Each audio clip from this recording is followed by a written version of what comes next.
Em nome do Pai, do Filho e do Espírito Santo. Amém. Que a graça e a paz de nosso Senhor Jesus Cristo, o amor do Pai e a comunhão do Espírito Santo esteja com cada um de vocês. Que bom, meus irmãos, novamente nos reunimos aqui para meditar o Evangelho, para deixar-nos ser inflamados pela graça desse amor que nos convida, esse amor de Deus que nos convida nessa semana que se inicia nesse 30º domingo do tempo comum, a estarmos atentos ao mandamento do amor que o Senhor nos convida a viver. Um amor que tem duas direções, né? Um amor que nos une a Cristo, mas um amor que também nos une aos irmãos. O texto que vamos meditar se encontra no Evangelho escrito por Mateus, no capítulo 22, versículos 34 a 40. Proclamação do Evangelho de Jesus Cristo segundo Mateus.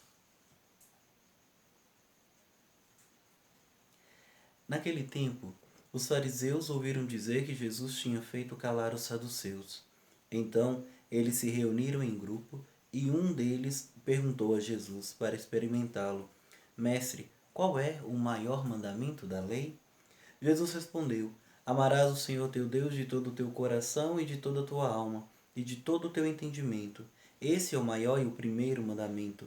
O segundo é semelhante a esse: Amarás o teu próximo como a ti mesmo. Toda a lei e os profetas dependem desses dois mandamentos. Palavra da salvação.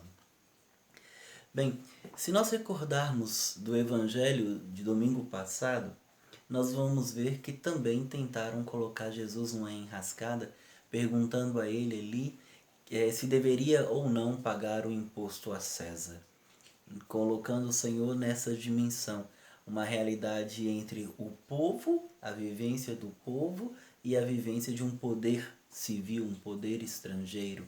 Nesse domingo, nesse 30º domingo, é apresentado novamente para Jesus como que uma cilada, porque perguntar ao Senhor qual seria o maior do mandamento, da lei, seria colocá-lo numa obrigatoriedade de meio que escalonar o sentido daquela relação.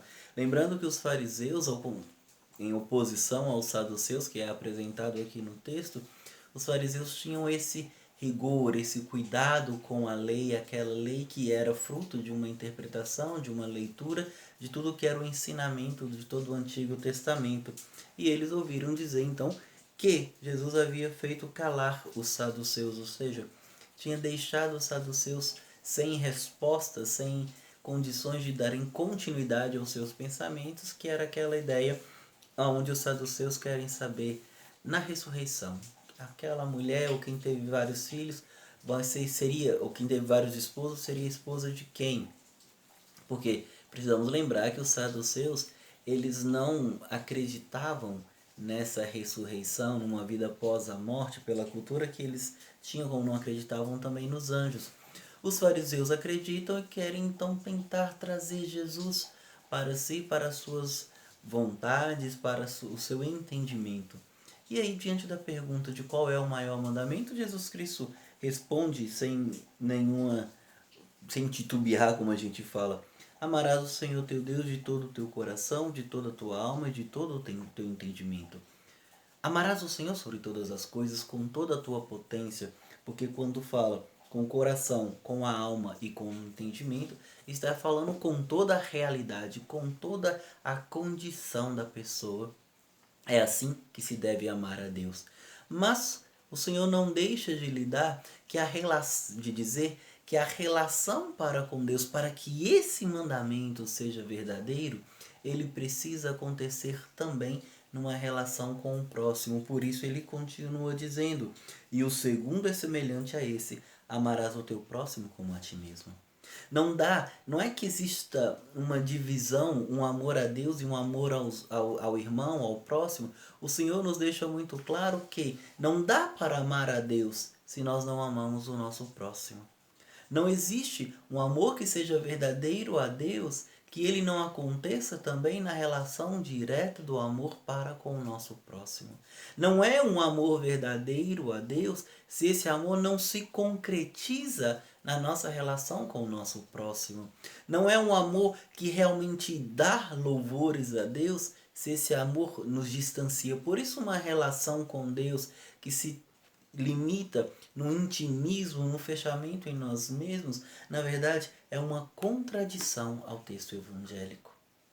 Amar a Deus e esse amor ser um amor que me distancia dos homens, um amor que me coloca numa condição de superioridade ou aparente superioridade, é uma falsificação do amor de Deus. Porque o maior mandamento é amar a Deus com toda a nossa totalidade. E o segundo é semelhante a esse, vem logo depois, amarás o teu próximo como a ti mesmo. E aí Jesus ainda termina, toda a lei e os profetas dependem desses dois mandamentos. A lei e os profetas era a base de todo o entendimento social, religioso, moral do tempo de Jesus, né? De modo especial aqui para os fariseus. E aí o Senhor deixou muito claro, eu só posso pensar nos profetas e na lei se eu entender que eu devo amar a Deus e amar o meu próximo. Os padres do deserto, né, os padres da igreja, alguns gostam de dizer e trazem essa imagem de um amor vertical, que me une a Deus, com um amor horizontal, que me une aos meus irmãos, lembrando da própria imagem da cruz. Esse amor que resume toda a lei e o profeta é esse sinal que nos une a Deus e ao próximo. Um amor que é verdadeiro e que realmente seja um amor a Deus, ele nos faz ter Deus na totalidade da nossa vivência, da nossa busca, do nosso direcionamento. Mas também nos coloca em relação com o nosso próximo. Porque o amor a Deus nos faz nos aproximar do nosso próximo.